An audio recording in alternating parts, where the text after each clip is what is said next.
right, so strategies for healthy living. So I kind of wanted to approach this in a way that was going to benefit people the most. And I wanted this to kind of be an open-ended conversation, or like a two-way conversation, or however many ways, depending on how many people are in here and want to share or ask questions, because we're all going to have our own challenges, if you will, or things that we think that could be better in terms of our habits and healthy living.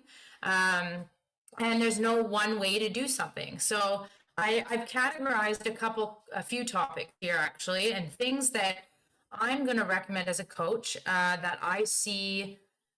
Number one, not only with thinking about having a disability, but things that I see in my clients, able-bodied or not, that set them up for success. What this success means is not going to be the same for everybody. So it's not necessarily going to be weight loss. Not everybody's goal is weight loss.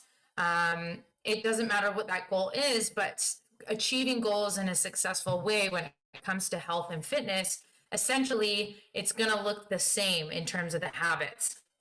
Hi, Ryan. So that's kind of how we're going to do this. I really am open to comments, questions. If anybody's comfortable diving into maybe some of their own topics that they want to like bring in, or like, hey, this is kind of what I'm challenged with in terms of meal prep. How can you help? Or like, do you have any ideas, or how could we like see this work?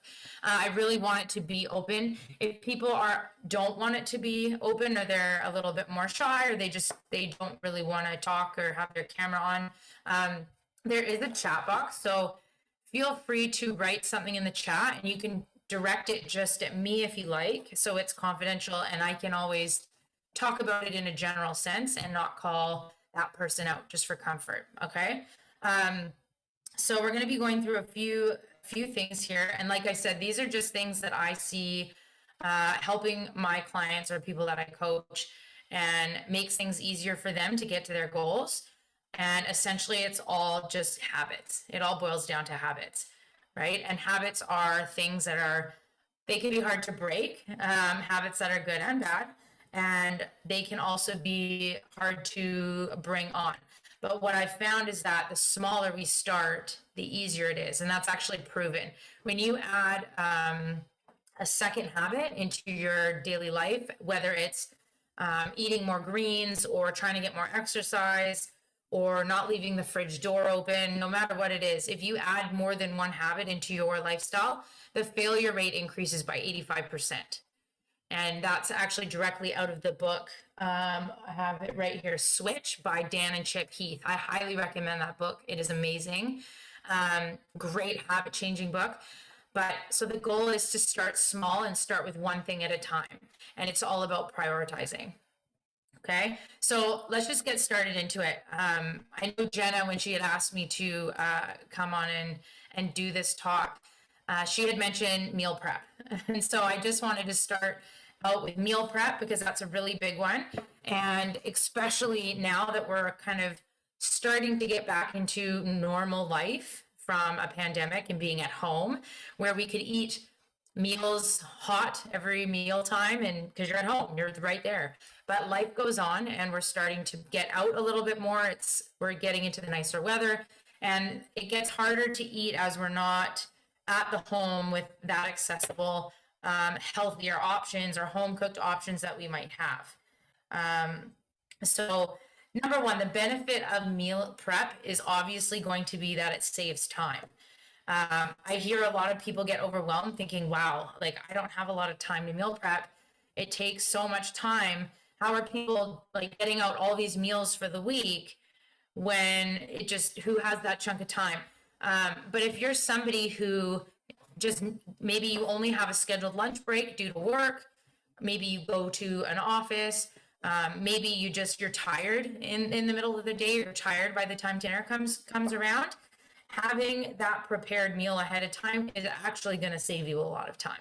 And it's not only about time, but it allows us to make better choices. Because if you're at home and there's nothing prepared and you're hungry to the point where your blood sugars may be dropping and we're starting to feel that like, okay, I need to eat soon, like, and you get so starving that you could eat the first thing in front of you, odds are the first thing in front of you isn't going to be a healthy grilled chicken breast with a side of veggies and some sweet potatoes. It's just not going to happen. We're not going to wait that long. We're going to grab the chips to hold us over, and then we're going to start making dinner. And by then, we've eaten X amount more of calories than we probably need or plan to eat for that day.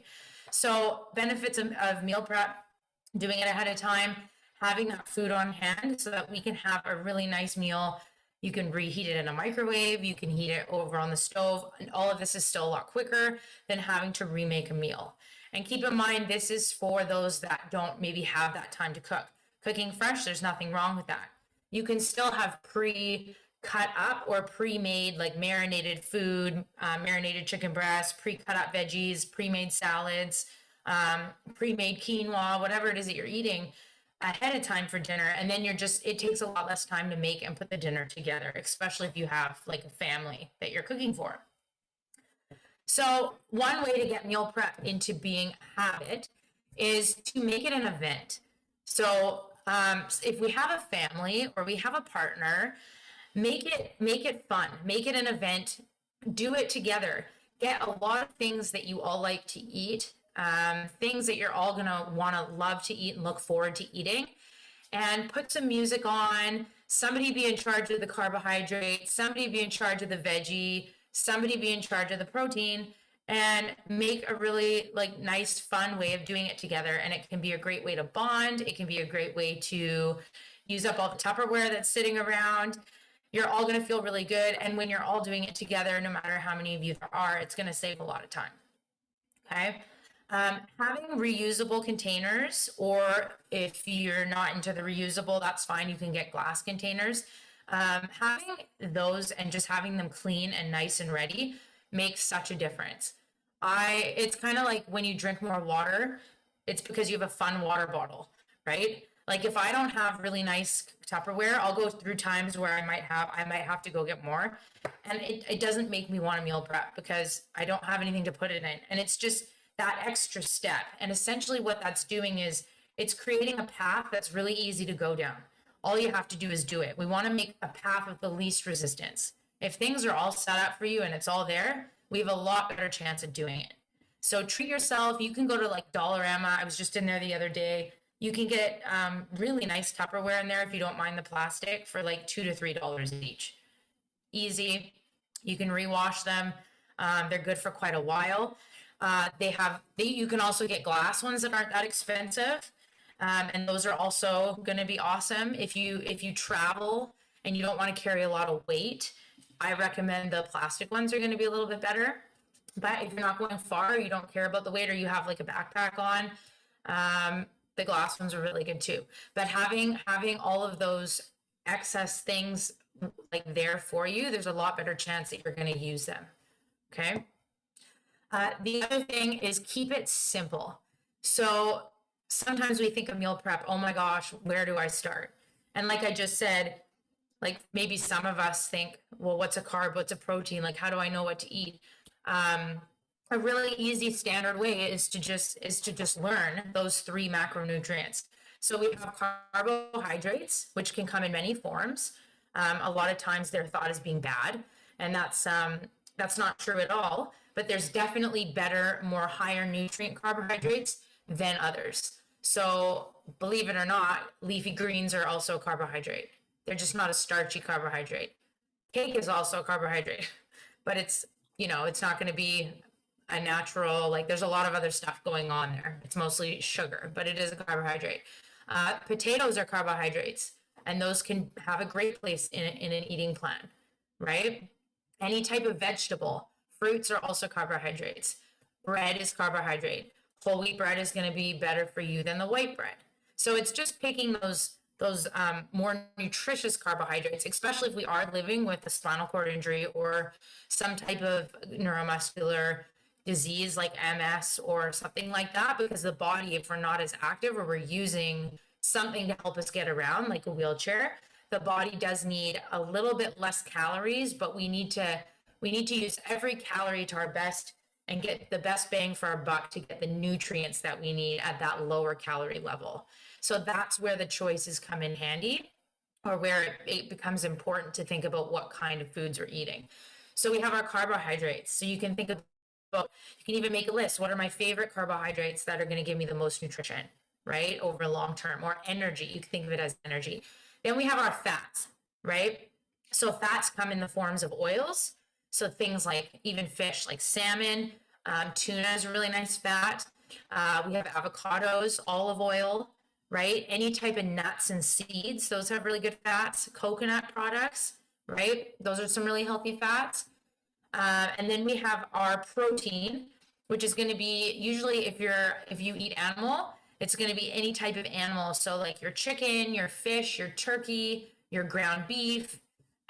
If you're vegetarian, you can also get protein from beans and legumes, quinoa, even a little bit of some of the combinations of vegetarian foods can come together and create a whole protein. I'm just listing a few. This isn't the be all end all list, but just to give you a few ideas. So a good way is to make a list, like what carbohydrates do I love and give me the best bang for my buck? What are my favorite proteins? What are my favorite fats? Right? And then we can create a balanced meal using those three. So I always think veggies are endless. Eat and have as many veggies as you want at your mealtime, right? They're going to give you a lot of those nutrients, a lot of those vitamins and minerals we don't get from things like protein. And you can they're going to be like filled with water. They're going to fill you up for like not a lot of calories. And then keep the starchy vegetables a little bit less. So that's like your potatoes, right? Sweet potatoes, yams, carbohydrates. We want to think portioning, right? So having that on the side. Fats, typically we don't want to do fats more than like a thumb size. Typically some males can get away with 2 thumbs of fat, right? So little things like that, but just kind of picking and choosing what are you going to get excited about to meal prep, and what's going to get you to want to eat that, instead of choosing, the hot dog stand on the corner that day, right? So any questions about meal prepping before I move on, or comments? No? When you mention the thumb size Mm-hmm. fats, I realize that I'm probably going way overboard. Like if I make avocado toast, it's like, I will have a whole avocado. That's more than a thumb. Yeah, so it's really easy to fats because they're so dense. Um, it's really easy to overdo fats, but keep in mind the portions I'm almost also kind of talking about is somebody who might be using a wheelchair or isn't going to be walking all the time and burning as many calories because they're using bigger muscle groups. So typically for a female, like standard, you want to do about a thumb of fat, but you can do that every time you eat. So say you're not eating fats at your mid-morning snack. Say you're having like some protein and a piece of fruit, which is carbohydrate and protein, and you're not getting any fat, you could double up on your next meal, right? So it's just about where you're putting it, making sure it's kind of all throughout the day. You can kind of mix and match in that sense. Does that make sense? That totally makes sense. And Cool. I love your idea about making a list of your favorites. Just piecemeal. It's Yeah. like, these are my favorite carbs, these are my favorite fats, and just working with those, because you kind of tend to gravitate towards those anyway, right? Yeah. And Yeah. sometimes I'll get things that I think I should get, and wow, I'll do a fantastic job of avoiding them entirely for the whole week, and then I'll be like, oh, okay, well, I guess that has to go out. So yeah, so it's a really good suggestion. It's like just stick with the faves as long as they're healthy. Um, Yeah, yeah, and yeah, that's the thing, right? Like everybody, there's no bad food, I don't believe. But it's thinking about what is going to sustain me, what is going to get me to eat from home and like doing the meal prep, and what's going to satisfy you instead of the alternative, which would be, who knows, for somebody it could be not eating, right? Some people just skip meals because they haven't meal prepped and they don't want to eat the hot dog on the corner, so they just skip it, which isn't any better than eating a piece of cake, right? in terms of energy, right? So it's what is going to satisfy me enough to look forward to that meal, right? And give you the best bang for your buck and not create, a big sugar crash after lunch or whatever it is. And that's kind of where that looking at your favorite foods too. Odds are our favorite nutritious foods are also our favorite because we feel good when we eat them. We don't feel like garbage when we eat them. That's why we all don't eat cake for every meal, right? I'd eat cake for every meal if I felt great on it, but I don't, right? I'm going to pick the foods that get me through my busy days, allow me to work out, come home, have energy, do everything I want to do, and be nice to people, right? So just one last note on that. Little things you can do as well, like for breakfast prep, because I get a lot of people asking, like, what can I eat for breakfast? Because there's lots of sugary options for breakfast, and some people don't have time to cook. You can pre-make things like you can pre-make oatmeal and put it in the fridge, and then just add a bit of your favorite like type of milk, heat it up in the microwave, boom, easy. And you can just pre-portion them. You can do, oh, there we go. Is that homemade trail mix? No, it's oatmeal packs with 10 grams of dried berries, 10 grams of roasted nuts, and it comes to 300 calories bag. He's already on the meal prep train. I love it. That's awesome. So there you go. I don't need to give examples. So we'll just look at Ryan's lunchbox. And yeah, great option. And when you make your own like that, it's because there's a lot of prepackaged stuff that you can buy. But if you look at like Quaker has prepackaged flavored oatmeals, if you look at the sugar content on them, it's crazy high. And you can make the same things at home, like what Ryan's saying, and it's going to have a lot less sugar. And then you're getting, if you add anything to it, the sugar is in it is from real fruit. It's not from additives, right? So yeah, you can pre-prep things like that. You can even do cold overnight oats. I like hard-boiled eggs when I'm on the run. Hard-boiled eggs and a banana, you're done. Easy. You can eat those on the run, right? Super simple. You can make as many hard-boiled eggs at once that fit in your pot, and then you're done, right? You can even pre-peel them and put them in a container. Okay. All right, moving on to number 2, always carry snacks. So this might sound counterintuitive because like, oh, well, maybe I'm trying to lose weight and I shouldn't be eating as much. But it doesn't mean you need to eat it then. This is for those little crashes where maybe our sugar goes low, we're really hungry, and we need something. And the option is the vending machine or feeling like garbage or the pre-packed snack that we have sitting in our desk. So things with a shelf life, right? So if it was dried fruit Ryan used, that would be perfect. He could keep that in his desk drawer for a while, and he could eat that if he gets hungry. I like to make my own and give recipes to my clients to make their own granolas.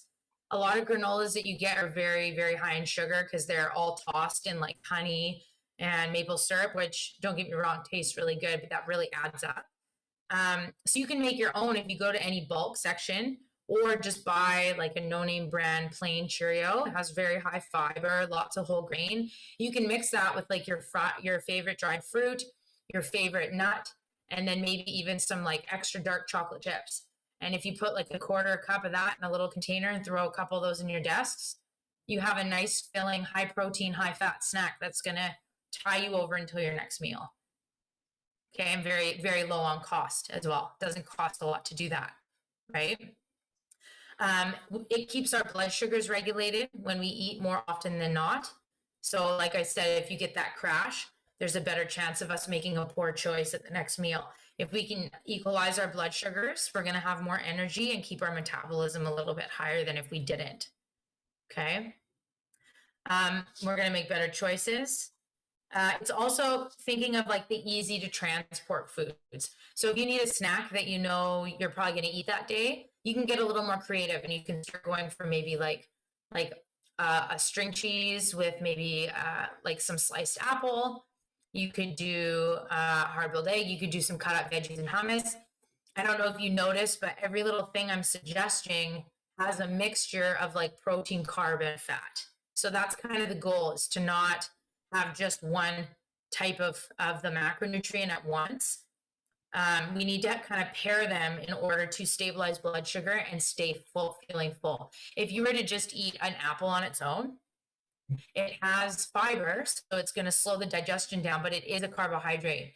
and it is a sugar. So you're going to get a lot more satiation from having that apple, or maybe a few slices of apple with, say, like a couple slices of nitrate-free turkey, or like a little handful of almonds. It's that pairing that's going to give you a little bit more bang for your buck. Okay. Any comments on always carrying snacks or questions? I have always wondered how many snacks you should be having throughout the day. Yeah, so that it all depends on like your activity and what works best for you. Some people don't snack. Some people work really well with 3 square meals a day, and that works for them. Maybe they're busy, maybe their meals are a little bit bigger. It's not about when you're eating, it's about the overall consumption throughout the day. So if you find that you're endlessly snacking and you're not even hungry, it's out of boredom, probably don't need to be doing it. Right? A snack is there because maybe you're starting to feel hungry, or you're starting to feel like you're losing your energy with whatever you're doing, and we need a little pick me up. Right? So you can always try going a day without snacks and doing your normal 3. And if you feel like that's not enough food for you and you have a crash like mid-morning or mid-afternoon, then try adding in a snack, either mid-morning or mid-afternoon. And if you feel good on that day, then maybe that's what you do. On days you're a little more active, maybe you're doing your biking outside, maybe you need a little bit more nutrition that day because you're burning more energy. So just see what works for you and just record it so you can see what days feel good. That's how I'd start with that. Okay. All right, on to the next one. So exercise and workouts. It is always good to pre-schedule these. This is also a habit that we either have or we don't, just like meal prep, or just like eating something or making better choices at a restaurant, right? So if you treat your workouts like a real calendar event, just like this right now, then you have a better chance of doing it because you've now committed and it's in your calendar. So whether you have a trainer, whether you meet with a friend, whether you do it on your own, schedule it into your day. Treat it like you're meeting with your tax lady. It's just as important, right? And there's a better chance of you doing it.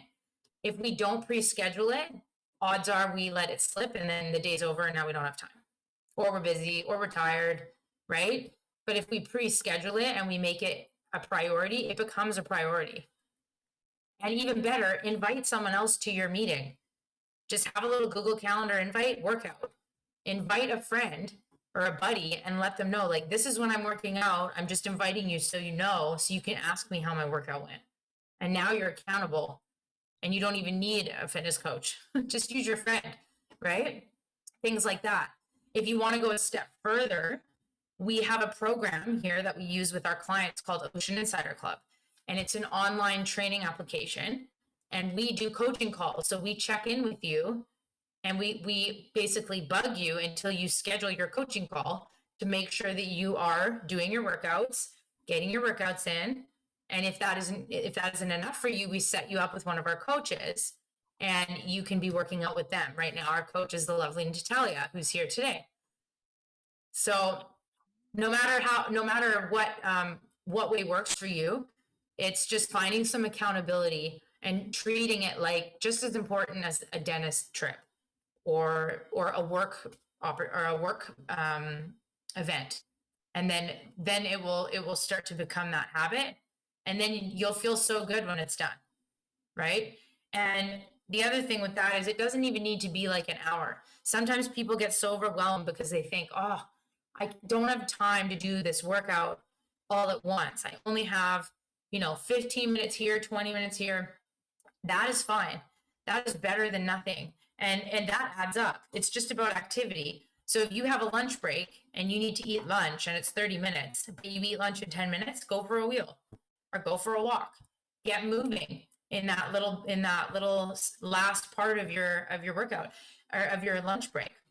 And if you have a little extra time in the morning, say you drive to work, park at the end of the lot and walk, right? It could give you an extra 50 plus steps right? At the beginning and the end of your day that you wouldn't have had before. So little things like this, it doesn't need to be this full of like, it doesn't need to be this big dramatic thing. It's just adding in, where can you add movement into your days? Because it's the big picture, it adds up.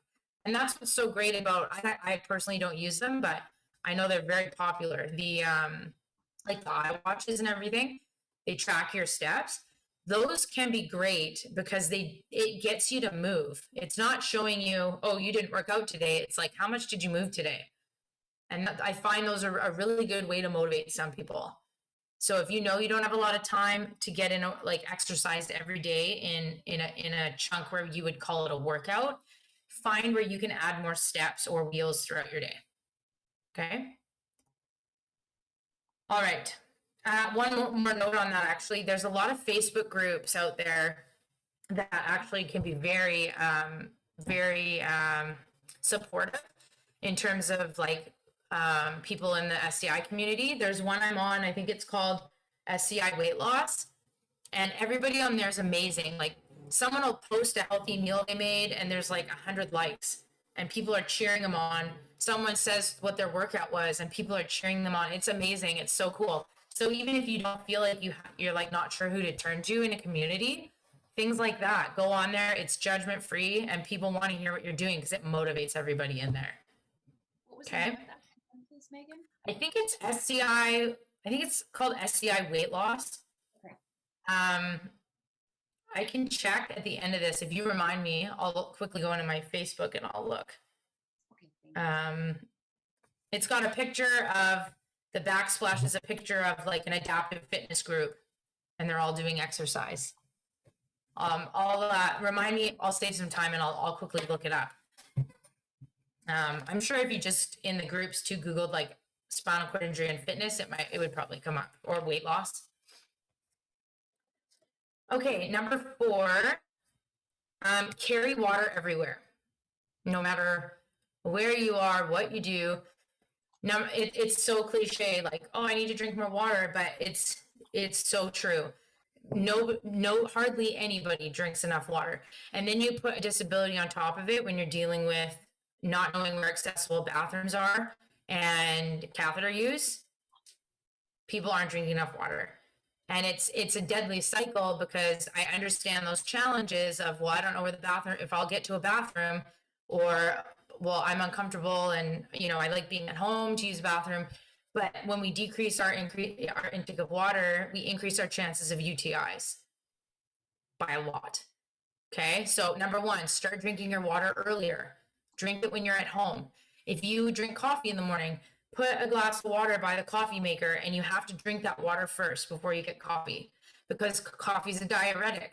So remember, anytime you drink coffee, you have to make it up with this before you even start counting your water intake.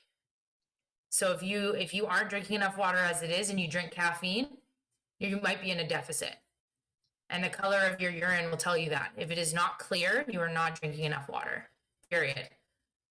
Okay.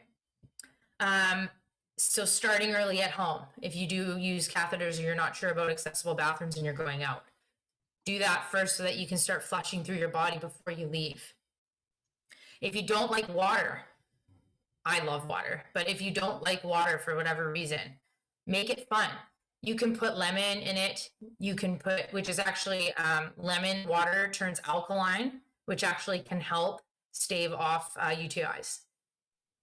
You can put berries in it, cucumber, mint, anything, whatever gets you to drink more water. If you don't have any high blood pressure, pinch of salt in your water. Make not like iodized table salt, but like the good salt, like Himalayan pink. That can actually give you a little more. It makes it a little more like, I don't even know how to describe it, like quenchy. It's like more flavorful. Just a pinch though, not a lot. But make it fun. Make it something you like. Herbal teas count as water as long as they don't have caffeine. So any herbal tea, you can ice them, right? Anything that's clear, if the water isn't clear or a liquid isn't clear, it doesn't count. Your body's going to be doing stuff. So if you have a tea and you put milk in it, that's not water anymore. Okay. Does It's also Oh, sorry. I was just gonna ask, does when you make it fizzy water, does that do anything to it? It does actually. Yeah, I get that a lot. And I don't personally have, like, I can't explain the science to it, but something about carbonation changes how our body digests that water, and it feels like it hydrates you, but it doesn't actually count as water intake. So it's a good idea as an alternative to like sodas and juice, but it shouldn't count. It shouldn't count as your daily water count, if that makes sense. Yeah. And I think it's probably because of the sodium, is my guess, and something about the how we digest the carbonation. Because there's some people with GI stuff where carbonation is actually not good for them at all. So it does make a difference whether there's carbonation in water or not. But that's a really good question. If you are somebody trying to lose weight, it starts drinking more water. And a little tip, the more green vegetables or colorful rainbow vegetables you eat, that counts as water. Because a lot of them, if you look them up, their water, the amount of water percentage they are is like above 50%. So if you're having issues drinking water and you're like, oh my gosh, where do I start? Just start by adding vegetables to every meal. And that will be a really good way to start. Any questions on that before we move on to something else? We're good? Okay. We still have 4 more, so let's keep moving. All right. It's alcohol season, patios, the beach. We can now drink on beaches in Vancouver starting like really soon. The law was passed. So that can be a problem for weight loss, dehydration. So just like coffee, alcohol dehydrates us.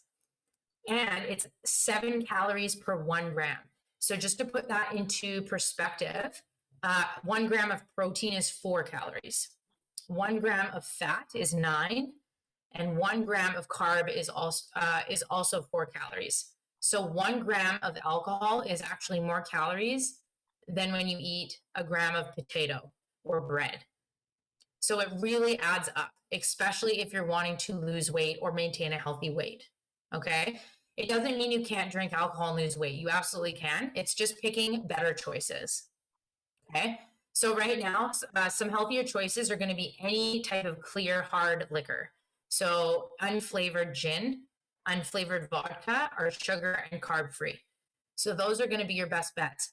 Then you have to watch what you mix it with, right? If we do a vodka vodka tonic, now that's like just a vodka Coke. It's the same thing. So now you're back in that sugar drink, right? So vodka sodas, you can do a little thing of lime or even like a little splash of cranberry just to give it a little flavor, something like that. They have these 100 calorie coolers out on the market now. There's like White Claw, I don't know all the names of them, Nudes. They're either made with gins or vodkas. They're really refreshing. They're like very little sugar, 100 calories each, very low carb. Those are a good option if you're like socializing and you know you're going to be having more than 1 drink. Try and drink water in between every alcoholic you drink to slow that down and keep hydrated. White wine spritzer, if you're a wine drinker, you can cut wine down in sugars by making it a spritzer. And all that means is you pour half of the wine you normally would, and then you put soda, like carbonated soda in the rest. And that's, it just basically cuts half a white wine into half of the calories.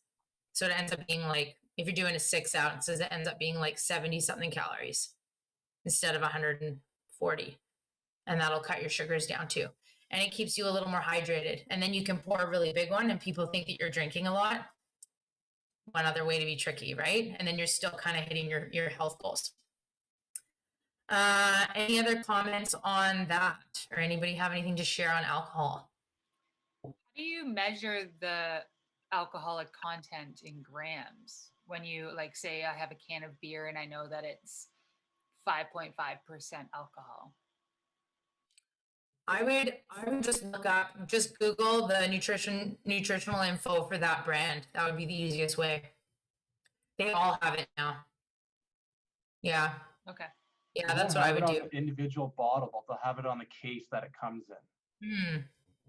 There you go. Yeah, that's a good point. Wine doesn't do that though, right? Wine just has percentage.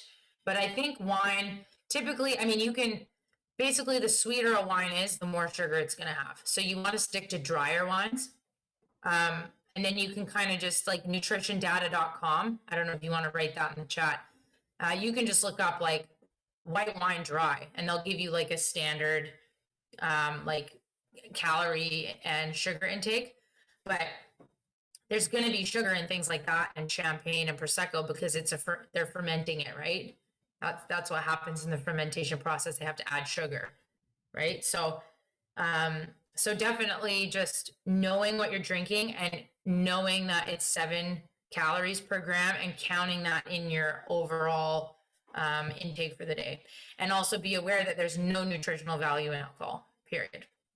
So it's just added calories and you get no turnaround on that. Okay. What about when you're drinking sangria and there's so much fruit in the bottom? If you're eating the fruit, then yeah, you'll get the fiber from the fruit. And if you get Caesars and it comes with like a shrimp, there's some protein there. Perfect. So, yeah. Is it wine? Okay. Is it wine or certain small doses of alcohol good for blood? Sorry? Is it wine, like a glass of wine, like good for blood flow, or? Yeah. I'm reaching. I'm trying to justify my. Yeah. Well, I mean, if you're reaching, red wine has a lot of antioxidants from because they keep the skin of the grapes on, where white wine they're stripped. So a lot of countries like the Mediterranean, some South American countries, parts of Mexico, they have some of the lowest like health issues and the longest living people, and they have a drink a day of wine, but it's a drink a day. They don't binge drink like North Americans do. It's like one small glass with a meal. They're not drinking on an empty stomach. It's with a meal. It's for flavor. So yeah, there's been some studies that can probably support that in moderation it would be fine. But it's when you start getting like a bigger glass at a restaurant now is 9 ounces of wine. I don't know if you've poured that at home, but that's a lot. That is probably 2 massive glasses of wine in another country, not the US. They probably will bring like boots out to the table of wine. So just being aware of that as well. But yes, there are some trade-offs in there, Ryan, and I'm not sure I'm not going to say for sure I know about the blood flow stuff, but I wouldn't doubt if there was some type of study on it because there's always new things popping up. So yeah. Okay, last 3, I'll go through this one quite quickly because it's quite obvious, but connection. So we've been all quite isolated the last year and a half, and some of us more than others. And luckily we have things like this and online programs to bring us together, but making sure that we're getting the connections that we need because we're human beings and we're meant to connect. So now that things are opening up, we're all getting our shots. If it feels good for you and you feel safe, it is good to reach out to someone and go for a wheel, go for a walk, meet for coffee, do what it is that you need to do. Watch a movie with someone on Zoom, whatever it is you need to do, but make sure that you are keeping those connections in your life and getting that social side to things, making sure that you're fulfilling that because that is a human need and it does have a lot of impact on our psyches, especially over this last year and a half. Okay, number 7, the relationship with yourself will make or break your day. So start your day with feeling or putting out an intention of positivity and thinking of yourself. And what that means is understanding that you are the one that you are going to be with for the rest of your life. It's the longest relationship you have, and it's the longest relationship you'll ever have. And if we aren't waking up on the right side of the bed with ourselves, it can set us up for a really crappy day. So this can look different for everybody. I personally write affirmations on my mirror every morning. Whatever I'm feeling that day, it might be a compliment to myself. It might be like, I'm so proud of you because. It might just say, good morning, beautiful. Whatever it is that works for you, you can look in the mirror and tell yourself something. It can be a 5 minute or a 1 minute, like eyes closed, body scan, just telling yourself how strong you are. But giving yourself that time for yourself to set your day up is really important. It can make a huge difference, especially when we have some other challenges going on around us that we can't control. Okay. And then the last topic before I open it up, if anyone has any questions, is in everything I just talked about and more, aim for better, not perfect. Because a lot of times we think if we're not getting this, or this isn't perfect, I'm not doing it, or you'll never start. And I'm guilty of this. I'm totally guilty of this. I'm a perfectionist. I can be really hard on myself, and I'll spin my wheels if I don't see how I can do it up here. But it's not about being up here. It's about starting. So what if you couldn't prep your meal at home that night? Did you order healthier in the restaurant than you would have if you weren't thinking about it? Then you just did better and not perfect. And that's good for today. And it's those little better choices that are going to add up in the long run and make a huge difference. It's not about being perfect, because no one will achieve perfect. Not a single one of us. And if we keep thinking that's what we have to achieve, you're never going to start, and we're always going to feel like we're failing. So whatever it is you're doing, whether it's food ordering or meal prep or self-talk or your meditation in the morning or whatever it is, make sure that you are doing better, not perfect. And just ask yourself, in this moment, how did I choose better? Or how can I choose better? And go with that. And that is one little step, and over time, that is going to add up. It snowballs more than being perfect ever will. Okay? So those are my tips today for healthy living. And I hope that you were all able to take something out of today. And we have a few minutes. So if anybody wants any more questions answered, or they have any comments, or they want to contribute, I'd be more than happy to listen or answer anything that you may have. No? I have a question. Yeah, go for it. Okay, so in terms of training, basically when I've been fairly inactive this past month or so. I just moved and I've been exhausted and all that kind of stuff. But when I am more active, I notice that like I eat fairly well consistently all the time. I do like my junky food for snacks, though I have to confess, like a bowl of chips or something small. But anyway, my question is when you are training and when you are kind of upping the ante with your activity and stuff like that, like I notice I'm hungrier, and so I just eat more. But should I be looking at it differently? Should I be thinking about it differently than just like, oh, okay, well, I'll just eat a lot more here? Should I be, I mean, obviously thinking about nutrition wise and stuff like that, but because I'm training, should I be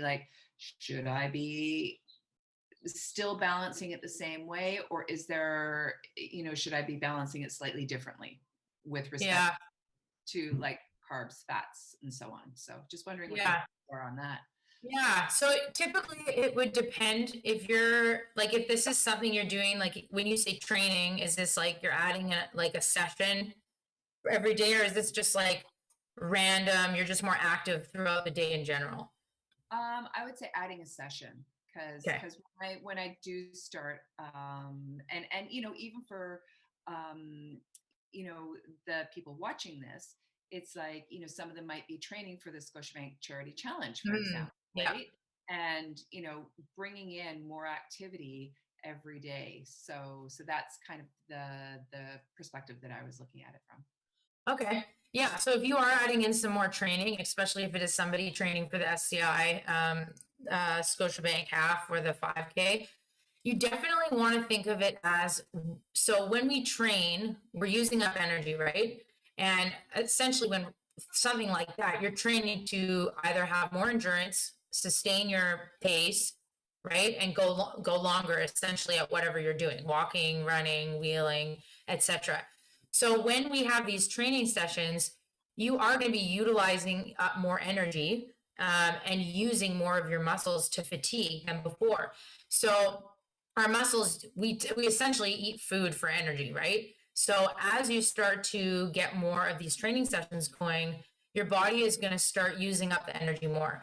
So a really great way to add in and think about it when you are feeling like, wow, I'm noticing I'm getting more hungry, and I've added in training, is to time your meals around your training and have those a little bit more specific. So if you know that you're going to be training and that's going to be upping the ante a little bit for you energy wise, maybe have a little bit more carbohydrates before that training session at your meal. And then in your recovery, maybe you add a little bit more protein, right? Just to cushion that extra energy that you have just exerted. Because over time, the goal of training obviously is like this, right? We start to get we get stronger with either endurance, our strength, our cardiovascular, and we start to utilize energy better. It's not down. But if we're not getting the proper nutrition to support our training sessions, you're going to start training and feel like crap because you don't have the proper nutrition to support it. So if we feel like right now we're just kind of, oh, I'm training, I'm hungry, so I'm just eating here and here and here, it might be a good way for you to just focus in, okay, what's my meal before my training like? And what's my meal after like? And how can I alter those to give myself the best energy for the training to start pushing more, and the best energy or recovery? We use protein for recovery, right? To recover better so I can train harder the next day. So that would be where I would start. Awesome. Thank you. Yeah, that's fantastic. Of course. Awesome. No clue about that. Like I kind of suspected about the proteins, but the protein after, no clue. Thank you. Yeah. It's kind of why you hear of like bodybuilders and stuff drinking protein shakes after their workouts. Oh, okay. So it's the same idea, but they're doing it for a little bit different reasons. But essentially, it's recovery, right? Because your proteins, your muscles are essentially they eat protein essentially, and it's essentially protein. Like that's what it's made from. When we go out and we buy a steak, and I'm sorry if anyone's vegetarian in here, when you buy a steak, you're eating that, like you're going to get different parts of muscle and fat. The leaner the steak, the less fat is on it. It's mostly their muscle, right? So that's essentially where we're going to get your proteins, right? And so to repair any muscles that have been broken down from training, we need to replenish that, right? But having said that, carbohydrates are also going to replenish your energy levels. So it doesn't mean we should, if you're feeling like you need energy back from your workout, we don't just want to have only protein at the meal. Carbohydrates are going to bring up your sugars back to feeling good. Protein will only fill you up and go to your muscles for recovery. Carbohydrates and fats will fill you up, and it's good for function, brain health. But the carbohydrates are going to be what bring you basically back to life, especially if you have a hard training session. So I still recommend trying to get the 3 macronutrients in all main meals that you have, but just bulking up certain parts maybe around your training if you are feeling like your energies are low when you start, or if you do a drastic from like no exercise to like a bunch of activity all of a sudden. Right. That makes a lot of sense. If it's okay, I have another question. Something weird that I've noticed so when I do go for runs and so on, I'll notice it, and it can just be like a half-hour run. It's not intense running or anything, but I'm sweating, right? Mm-hmm. I notice that when I'm in that mode of activity and when I'm sweating consistently, like daily, I crave chips. I crave like potato chips. And obviously it's the salt. Right now, I don't crave potato chips at all because I haven't been doing anything. So yeah, I mean, obviously I should be increasing maybe my healthy salt maybe like you said, that pinch of salt in the water rather It than the sounds like potato you're, chip. usually that's a sign of dehydration. Your body's craving some like you more water, and note it, you're not sweating right anymore as much, and you're not craving that salt. Yeah, right now, no, not sweating. Yeah. Yeah, so you can add a pinch of salt to your water, but it probably means you need to be drinking a bit more, staying a little bit more hydrated. Yeah. Okay, thanks. Yeah. Is there Awesome. I love is there a quick way to calculate what your caloric intake should be daily for folks? there's a ton of like calculators online, and they're all there's two ways to do it, but it's it's like a very rough estimate, because it doesn't really take in account.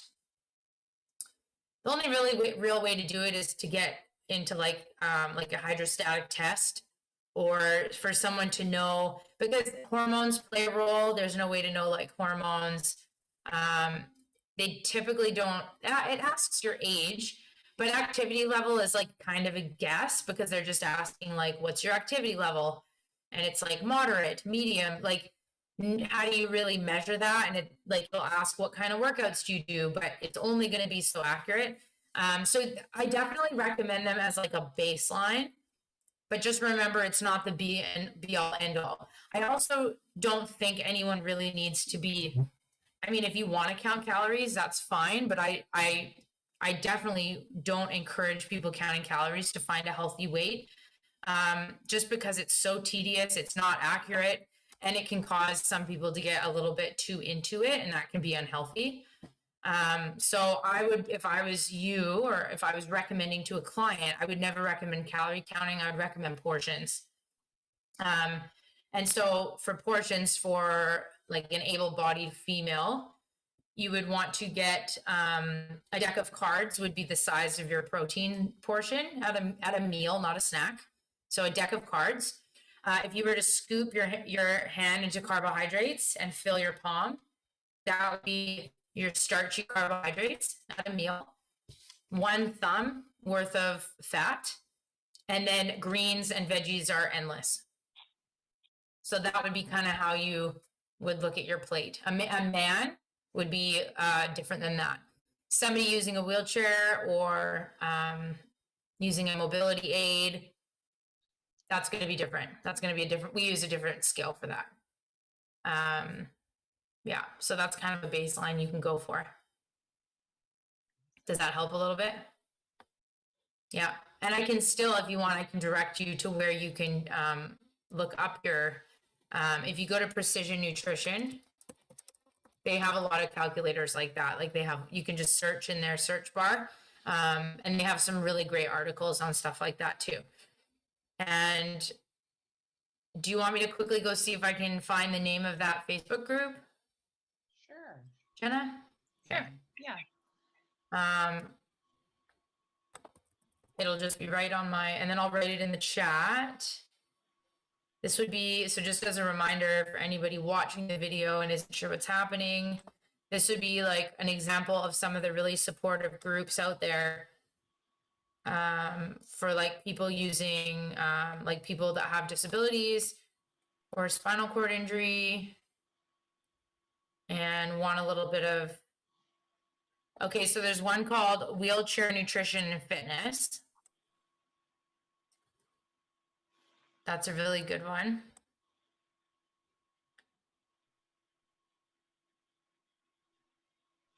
And Spinal Cord Injury Rehabilitation and Recovery. They tend to talk a lot about that as well.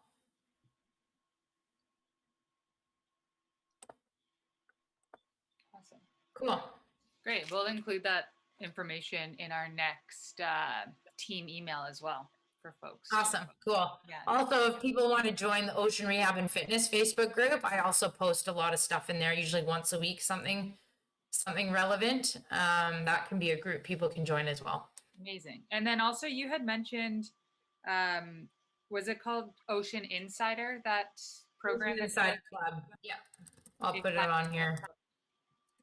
So that's an online training training platform for people with disabilities. It's subscription based, and it includes one-on-one coaching calls with me. access to the site, and we had it just to like spinal cord based MS wheelchair using, and we're currently expanding it to have anybody that's also ambulatory wanting to work on lower body strength and stretch and proprioception work. So Oh, that's happening right now. Yeah. Great. Nice. Okay, awesome. Thanks so much again, Megan. And thank you all for joining us.